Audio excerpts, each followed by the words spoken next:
Përshëndetje të nderuar shikues, jeni me edicion informativ të orës 23 në Televizionin Publik të Kosovës.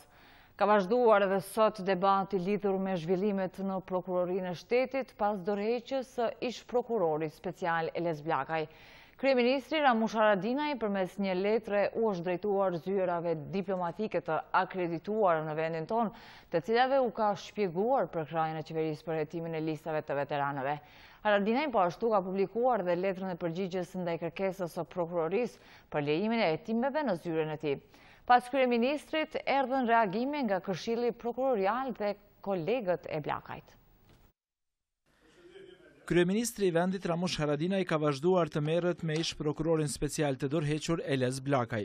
Përmes rrjetit social Facebook, kreu i qeverisë së Kosovës ka njoftuar se sot u ka shkruar letër edhe ambasadorëve të akredituar në Kosovë dhe zyrave ndërlidhëse lidhur me hetimet e ish prokurorit Eles Blakaj për mashtrimet me listat e veteranëve, të cilët siç ka thënë Haradinaj i ka ofruar përkraje të plotë në këtë rast. Në letrën drejtuar zyrave diplomatike dhe ndërlidhëse, Haradinaj shpreh përkushtimin e qeverisë që e drejton për punë të pavarur e pa ndikim tek institucionet e drejtësisë. Për shkak të këtyre përpjekjeve, u shpreh besimin dhe përkushtimin tim të thellë se secili rast, përfshirë edhe rastin në të cilin kishte punuar zotri Blakaj, meriton hetim të pavarur dhe institucionet e drejtësisë duhet të punojnë të lirë nga çdo ndikim.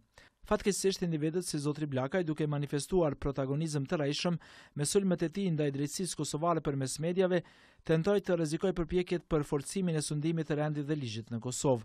Në profilin e tij në Facebook, Haradinaj ka publikuar edhe kërkesën e prokurorisë të 25 shtatorit 2017 për bashkëpunim dhe ndihmë në hetimin e listave të veteranëve, të cilat ndodhen në zyrën e kryeministrit. Por në përgjigjen e qeverisë në pikën 3 përcaktohet kozgjatja e hetimeve dhe raporti me shkrim në fund të procesit hetimor për kryeministrin. Hetimet do të zgjasin 30 ditë e në fund të hetimeve prokurori i dorëzon kryeministrit raportin e hetimeve dhe konstatimet e tij, thuhet në përgjigjen e qeverisë për prokurorinë të datës 26 shtator 2017. Kjo gjë bie ndesh me parimet kushtetuese të pavarësisë së prokurorëve, të cilët janë të obliguar që për punën e tyre të raportojnë vetëm Këshillit Prokurorial dhe subjekteve të tyre të hetimit dhe atë në fund të procesit hetimor. Për caktimin e afatit për hetime nga ana e qeverisë dhe kërkesën për raport me shkrim, ka komentuar edhe Prokuroria Speciale e Kosovës. Prokurori përgjegjës për media në Prokurorinë Speciale të Kosovës, Syl Hoxha, ka thënë se ata nuk i japin llogari kryeministrit. Ne nuk i japim llogari as kryeministrit e as një partie politike, por vetëm Këshillit Prokurorial dhe zyrës së kryeprokurorit të shtetit e prorëve tanë, ka thënë prokurori special Syl Hoxha. Për zhvillimet në Prokurorinë e Shtetit, pas dorëheqjes së ish prokurorit Eles Blakaj, ka reaguar edhe shoqata e prokurorëve të Kosovës. Shoqata e prokurorëve të Kosovës njofton opinionin publik se deri më tani asnjë prokuror i sistemit prokurorial të Kosovës, duke përfshirë edhe zotrin Blakaj, nuk ka shprehur asnjë shqetësim, qoftë si kërcënim apo si ndikim në punën e tij të pavarur dhe të paanshme nga kushdo qoftë. Andaj deklarimet publike përkind se kërcënimet dhe ndikimet brenda sistemit prokurorial janë për të mbuluar interesat e tij personale apo të kujdo tjetër, thuhet në reagimin e shoqatës së prokurorëve të Kosovës. Por në kohën e sulmeve ndaj ish prokurorit Blakaj, një ish kolegi i tij tani i pensionuar po e mbron atë. Ish prokurori special i pensionuar Ali Rexha ka thënë se Eles Blakaj ishte kërcënuar nga veteranët, ndërsa konsideron se është prokurori më i përgatitur profesionalisht në Prokurorinë Speciale të Kosovës dhe se vetëm ai ka mundur t'i dalë zot lëndës së mashtrimeve të veteranëve. Ndërkohë, shefi i grupit parlamentar të Lidhjes Demokratike të Kosovës, Abdullah Hoti, ka kritikuar kryeministrin dhe kryeparlamentarin për deklarimet e tyre publike për rastin e prokurorit Blakaj. Përmes një postimi në Facebook, Hoti ka shkruar se deklarimet fyese dhe denigruese të Veselit dhe Haradinajt ndaj ish prokurorit Blakaj shpërfaqin mendësinë e tyre politike dhe janë dëshmi e qartë për dorën e zgjatur të tyre në sistemin e drejtësisë. Sa i përket listës veteranëve, Hoti ka shkruar se fryrja e kësaj liste është fyerje për luftëtarët e lirisë. Ai vënë pas se kriza institucionale në vend është thelluar gjatë verës dhe situata është alarmante. Kërkesa e shqiptarëve të Luginës për bashkim me Kosovën do të diskutohet në takimin e radhës me palën serbe në Bruksel. Këtë kanë pohuar edhe nga zyra presidentit Hashim Thaçi, ku vihet në pas se çështja e Luginës së Preshevës do të jetë temë diskutimi në takimin e tretë me radhë, në kuadër të fazës përfundimtare të dialogut Kosovë-Serbi, i cili pritet të mbajë në fillim të muajit shtator.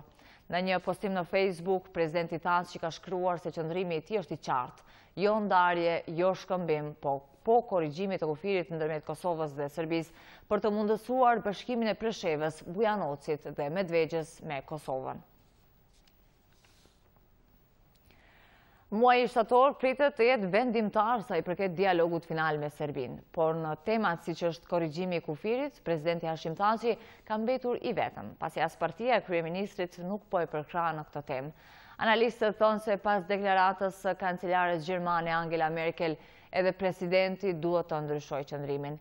Ndjekim kronikën. Derisa dialogu politik mes Kosovës e Serbisë pritet të intensifikohet në ditët e para të muajit shtator, shoqëria civile në Kosovë konsideron se idetë për korrigjim të kufive mes dy vendeve janë opsione të pamundshme. Jeta Krasniqi nga KDI thot se ky dialog duhet të sjellë si rezultat njohjen e Kosovës nga ana e Serbisë në kufijt aktual. Ne kemi dëgjuar çështje që lidhen me shkëmbimin e territoreve apo dhe me kërkesat për të drejtat qytetarëve të luginës së Preshevës.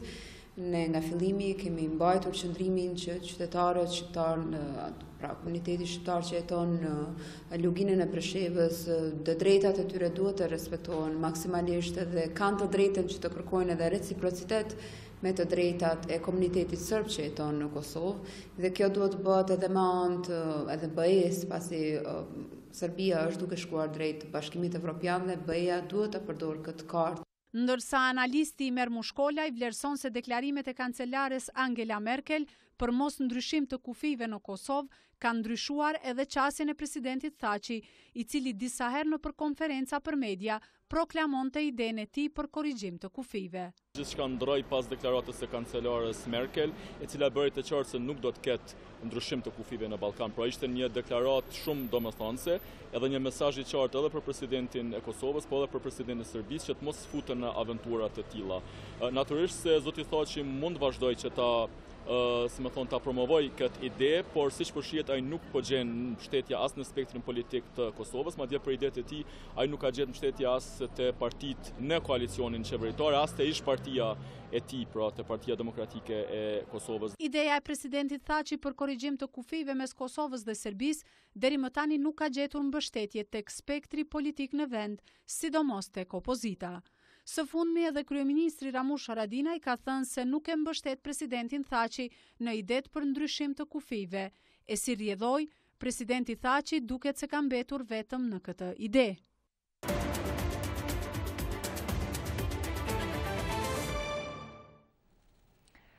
Vendimi i bordit të zyrës së rregullatorit për energji që humbjet e energjisë elektrike që shkojnë miliona euro të faturohen konsumatorëve ka ngjallur reagimin nga shoqëria civile. Ky vendim konsiderohet i dëmshëm për qytetarët dhe i papërgjegjshëm nga një bord që po i mbron vetëm interesat e biznesit. Shoqatat që mbrojnë konsumatorët kërcënojnë edhe me protesta nëse vendimi nuk shfuqizohet. Vendimin e fundit të zyrës së rregullatorit të energjisë që humbjet e energjisë elektrike në rrjetin e Kecit tu faturohen konsumatorëve, KMLDN e konsideron jo ligjore, të turpshëm dhe të papranueshëm. ZRE-ja në mënyrë të vetëdijshme po punon kundër interesit të konsumatorëve të Kosovës. Qytetarët duhet të paguajnë vetëm për rrymën e shpenzuar nga ta, ndërkaq çdo gjë që është mbi ato shpenzime, qytetarët nuk duhet ta paguajnë në asnjë mënyrë, por të kundërshtojnë, protestojnë dhe ta padisin ZRE-n, sepse ky vendim është në interesin e një kompanie siç është KEC. Kryetari i shoqatës konsumatori Selatin Kaçaniku tha se mbulimi i vjedhjeve në rrjetin e Kecit nuk ka asnjë kuptim, sepse qytetari nuk ka asnjë fije përgjegjësie për to.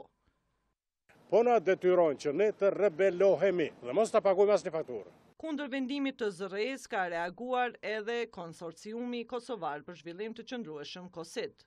Sipas këtij konsorciumi, ZRE ka shkelur mandatin për të mbrojtur interesin publik dhe duke përdorur me arbitraritet pushtetin e vet ka vendosur t'ia faturoj humbjet e një kompanie private të gjithë qytetarëve të Kosovës. KOSIT kërkon anulimin e menjëhershëm të këtij vendimi dhe depolitizimin e menjëhershëm të bordit të ZRE-s, thuhet në reagim. Zyrtar të Kecit thonë se humbjet e energjisë elektrike, qofshin ato teknike dhe vjedhje, viteve të fundit janë faturuar ndaj konsumatorëve të përgjegjshëm të Kecit dhe do të vazhdojnë të faturohen edhe mëtej, sepse sipas tyre, kjo është normale dhe ndodh në çdo vend të botës. Në aspektin ekonomik, secila dhëmbje faturohet, do të thotë jo vetëm sistemi energjetik, do të thotë sistemi energjetik botës tonë faturohet, do të thotë është proces normal. Ndërsa zyrtarët të zyrës rregullatorit të energjisë pohojnë se bëhet fjalë për miliona euro për mbulimin e shpenzimeve. Në vendimin e fundit të bordit të ZRE-s, thuhet se sa i përket nivelit të lejuar të humbjeve të OST-s, bordi ka vendosur që të jetë i njëjtë me atë që është aktualisht në vlerë për 1.78%. Ndërsa sa u përket tarifave dhe faturave të ardhshme të energjisë elektrike, kanë thënë se nuk mund të pohojnë asgjë, sepse ende nuk janë përfunduar analizat për hyrjet e lejuara maksimale. Vetëm brenda këtij viti në Kosovë janë regjistruar 628 raste të dhunës në familje, ndërsa janë evidentuar 556 kallëzime penale. Kështu tha sot në tryezën me temën dhuna në familje, organizuar nga ekipi veprues për siguri në bashkësi në Gjakov. Në këtë tryezë, përfaqësuesit e Ministrisë së Punëve të Brendshme thanë se do të ndërmerren të gjitha masat dhe veprimet e nevojshme me qëllim të parandalimit dhe luftimit të dhunës në familje. Në Kosovë ekziston vullneti politik, por edhe i organizata vendore dhe ndërkombëtare për luftimin e dhunës në familje. Kështu tha në tryezën e organizuar sot në Gjakov nga ekipi veprues i sigurisë në bashkësi, së bashku me Citapin, e ku i pranishëm ishte edhe Ministri i Punëve të Brendshme Bejtush Gashi. Sipas Ministrit Gashi, vetëm këtë vit në Kosovë kanë ndodhur 628 raste të dhunës, ndërsa janë evidentuar 556 kallëzime penale si pasojë e dhunës në familje. Kemi marrë masa për parandalimin e këtyre fenomeneve dhe pse realisht sipas ligjit dhe akteve në fuqi nuk është pjesa e përgjegjësisë tonë, por për të sensibilizuar dhe për të ulë dhunën në familje, ne kemi organizuar ligjërata, kontakte dhe aktivitete të tjera të cilat lidhen me vlerësimin publik. Kimberly Raif, menaxhere e programit të Citapit, është shprehur e gatshme në luftimin e kësaj dukurie. Nëse është diçka që dua të bëj këtu përpara se të shkoj, është që të arrijm rezultate konkrete në parandalimin e dhunës ndaj viktimave. Nuk do të thotë që dhuna ushtrohet vetëm ndaj grave. Viktima mund të jetë fëmijë apo burr. Çdo kush që përjeton dhunën është viktimë e saj.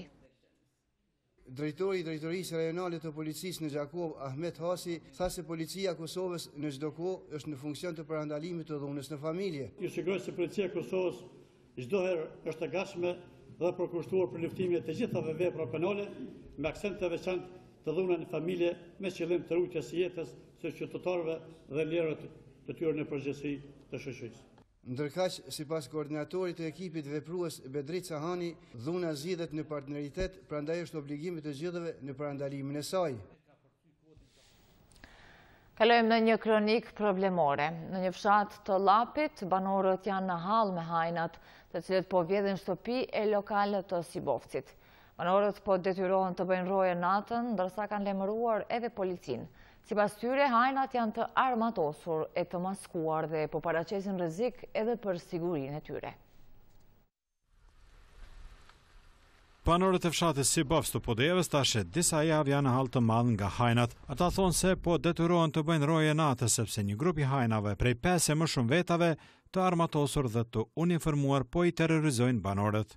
Skënder Hyseni nga ky fshat thotë se hajnat i kanë thyer lokalin nga i cili mban familjen, sipas tij hajnat po futen çdo natë në shtëpi dhe lokalet e fshatit.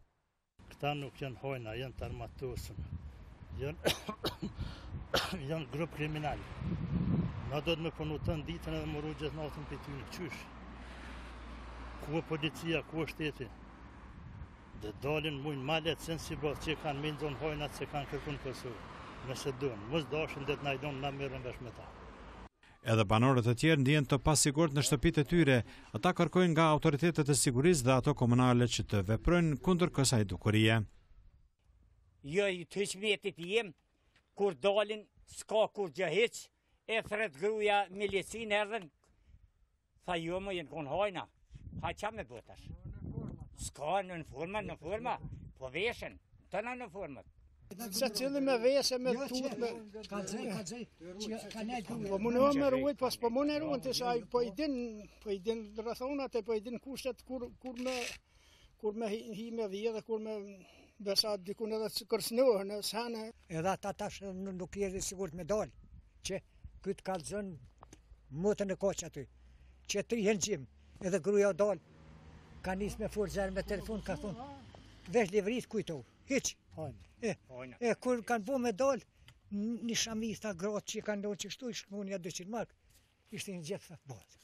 Bekim Bislimi, komandanti stacionit policior në Podojov, thot se para disa ditëve ata kanë pasur një aksion në këtë fshat dhe nga ajo ditë nuk kemi pasur raste të paraqitura të vjedhjes. Pas këtyre rasteve, ne kemi ndërmarrë hapa konkret me qëllim parandalimin dhe dedikimit kryqëzit në shëll. Njëkohësisht kemi aktivizuar dhe plan operativ. Në kas për këtë qëllim, prej aktivizimit planit operativ deri më sot asnjë rast nuk është i raportuar natyrës tillë. Banorët e fshatit shpresojnë se policia e Kosovës në bashkëpunim me komunitetin do të gjejë autorët e këtyre vjedhjeve. Ata nuk e përjashtojnë edhe protestën kundër kësaj dukurie.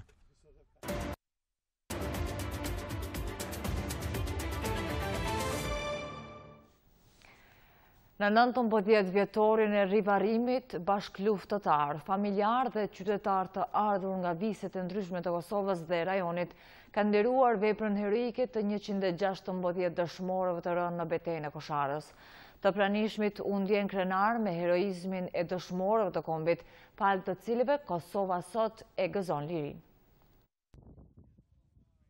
Në 19 vjetorin e rivarimit të 116 dëshmorëve të kombit në Koshare, bashkëluftëtarët dhe familjarët e tyre janë shprehur krenar me veprën dhe sakrificën e tyre për lirinë e Kosovës. Na në përpërjetore vim çdo herë, i kemi data të caktuara. Nuk vim vetëm për djemë tonë që i kemi këtu, po vim për të gjithë. E ka ndërtuar emrin e vet si dëshmor. Dhimbje kem për humbjen e tyre, po krenaria i mund gjitha. Po mirë, mëse një kanë rejqë vorrezat, na kanë rejqë qudhen, ka 3 herë në vit, po ke mundësi me ardhen, mirë.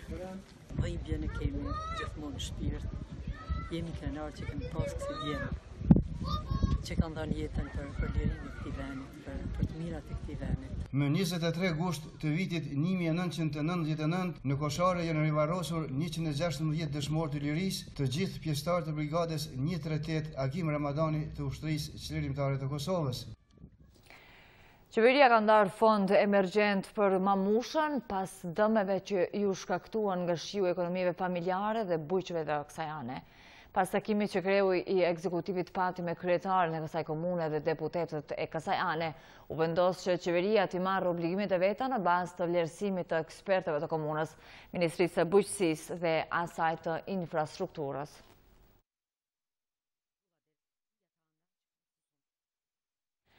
Gazetarët sportiv të Kosovës janë pajisur me kartelat e Asociacionit të Gazetarëve Sportiv të Botës, të cilat u krijojnë lehtësira për ngjarje të mëdha sportive në vend e rajon.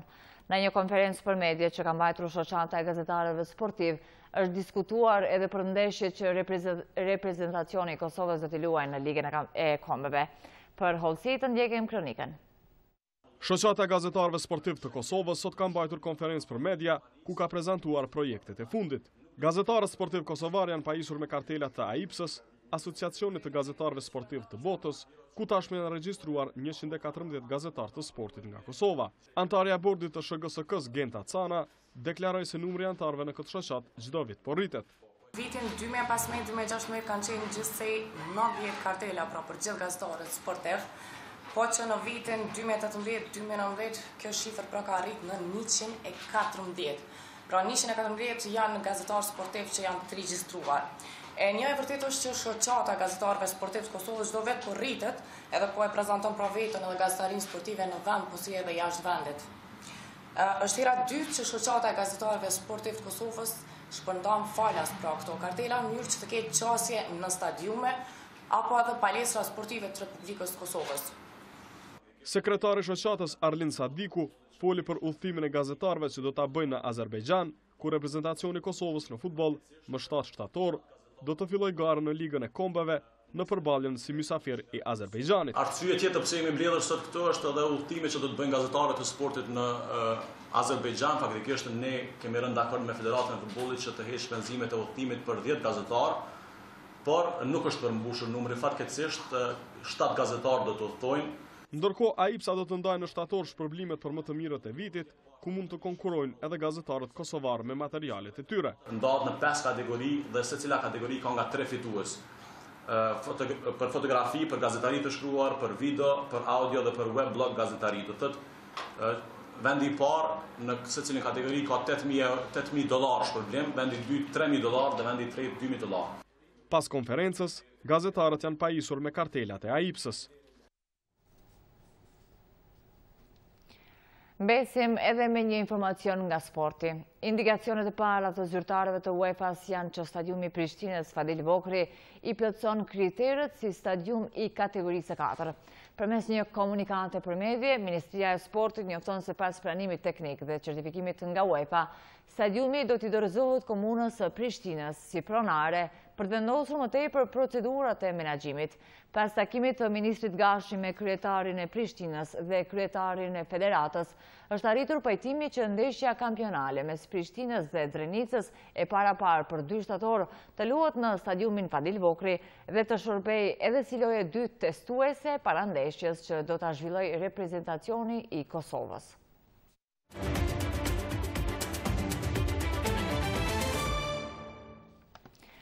Një person ka vrarë nënën dhe motrën e tij dhe ka plagosur një individ tjetër para se policia e Parisit të detyrohej ta vriste, njoftuan zyrtarët në kryeqytetin francez. ISIS ka marrë përgjegjësinë për sulmin, por autoritetet po e kontestojnë lidhshmërinë.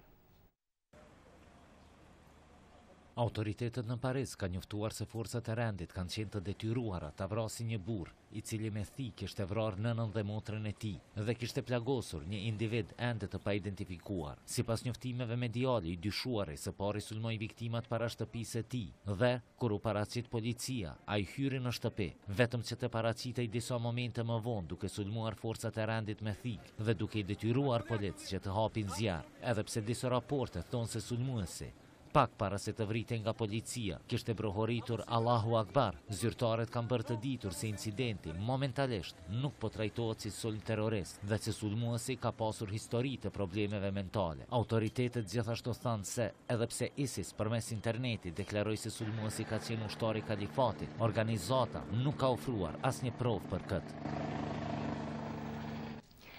Shikues të nderuar, ishin këto të gjitha informacionet e përgatitura për këtë edicion lajmësh. Ju faleminderit që na ndoqët, natën e mirë.